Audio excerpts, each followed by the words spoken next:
Hello, my name is Necla Aydoğdu. I've been living in Izmir province in Turkey and working as a teacher of high school at İzmir Özel Türk Koleji. Assalamualaikum warahmatullahi wabarakatuh. Hi everybody, my name is Ahmad Sibawai. I'm a teacher of primary learners in Al-Azhar Islamic Primary School, Jakarta, Indonesia. Hello everyone, let me introduce myself. My name is Onrapat Suwantratip. I am an English instructor at Bangkok University, Pathum Thani, Thailand. I'm Cristina Tunica. I'm a secondary English teacher and I'm the head of the secondary English department at the schools in Fundació Collserola in Barcelona, Spain. Hello, my name is Susana Galvez and I'm the head of the English department for kindergarten and primary education in Fundació Collserola schools in Barcelona, Spain.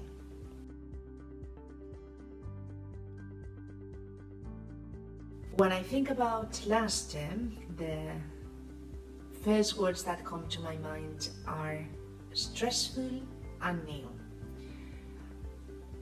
Everything was new.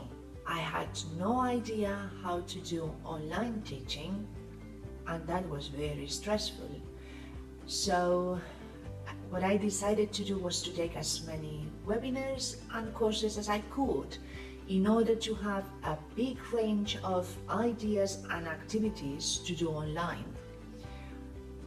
But then I realized that all those activities and ideas weren't mine.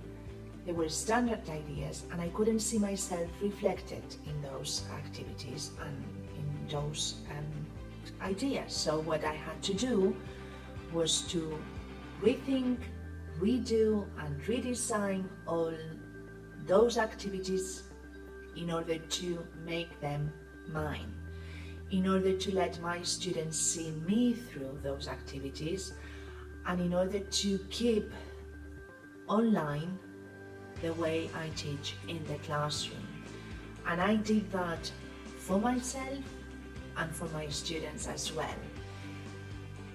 Then, what it was really challenging for me too was that I realized that the online teaching was really cold and I couldn't use my body language to reach my students. So I had to do some code switching and some translanguaging in order to make those webinars meaningful for them.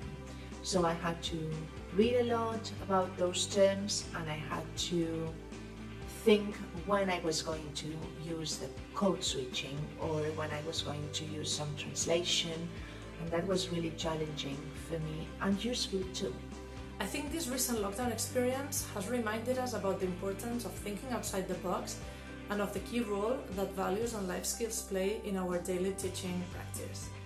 Working online with our students was challenging at the beginning and confusing sometimes, but it also enabled us to make certain decisions we may have considered too daring only a few weeks before, like for example departing from a strict syllabus, the one we had agreed on at the beginning of the school year.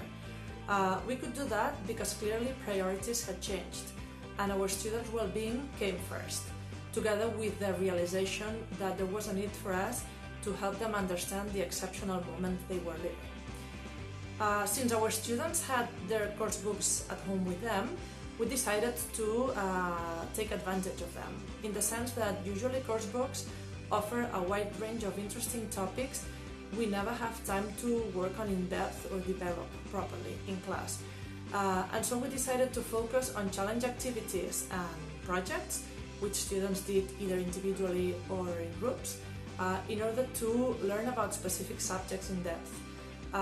In order to carry out these tasks, the teachers provided them with language content capsules.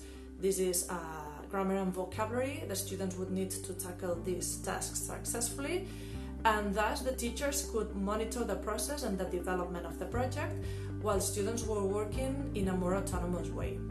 During the COVID-19 pandemic, my teaching platform had to be changed to online teaching. Everything must be done online. At first, I had to admit that I was quite nervous about this because I had very little time to prepare things. Besides, I was worried about the online teaching tools that I had to use, such as like Google Meet or Zoom. Fortunately, the computer center of the university arranged the online workshops to explain to the teachers about how to use these tools. It could help us a lot. I really appreciated it. And the most challenging thing was the online teaching, because it was something new for me and for the students as well. We had never taught online via Zoom or Google Meet before.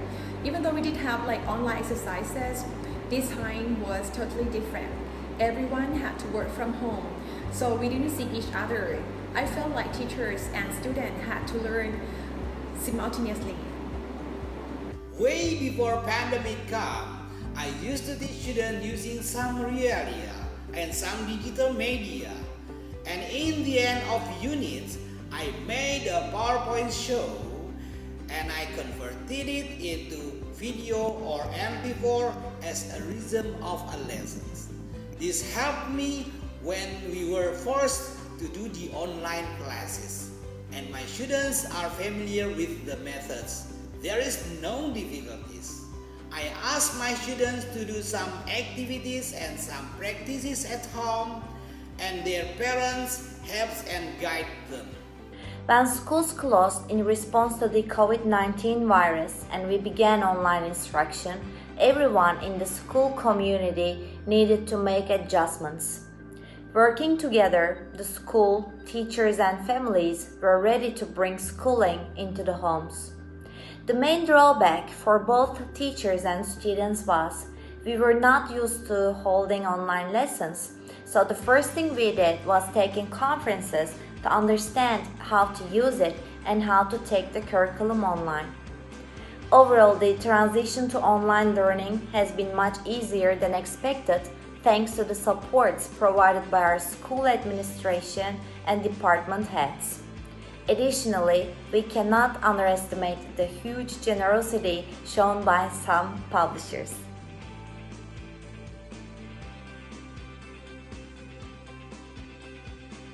I, by myself, learned that I need to be flexible and open-minded vis-a-vis new technology. We are planning the new school year right now, and our plan is to bring blended learning to our school. But the world is still tough, and we cannot fathom what teaching would be like next year. What I'm going to keep doing when I come back to class is that I'm going to be much more precise.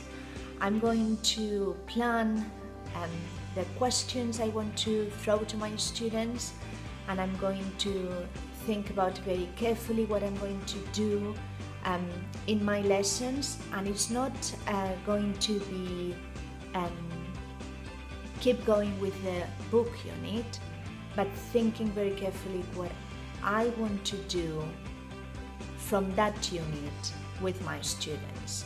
And that's been very helpful for me during the lockdown, and I'm going to keep doing it. I can say that at the end of this process, we were quite satisfied with the outcome, and it reinforced an idea we already had, and this is the fact that relevant content, together with a clear communicative purpose and cooperative work, usually result in a much more effective and personally enriching learning experience, not only for the students, but for the teachers as well. Adaptability is significant, and it is the first priority. As a teacher, I don't have time to complain. What I must do is I have to think on my feet, choosing the best way at that time. However, I think it wasn't a good opportunity for teachers as well to learn new teaching methods, and I found them interesting and beneficial at some points.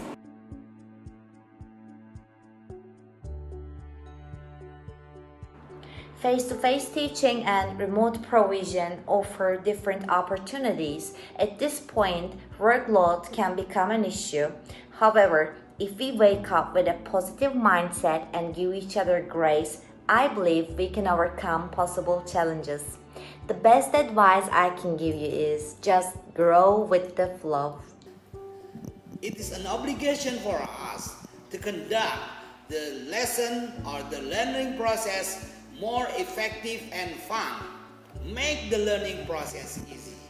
Don't be a static teacher, explore more. Remember, where there is a will, there is a way. If I could give one piece of advice, I would say open your mind to the new online teaching methods. They could expose us to new knowledge, which proves useful for our teaching. If I had to give a piece of advice to the teachers for this coming school year is keep calm and carry on, because as you've seen, no matter what, it's going to be okay. Thank you very much, and I really wish you good luck this next school year. Bye.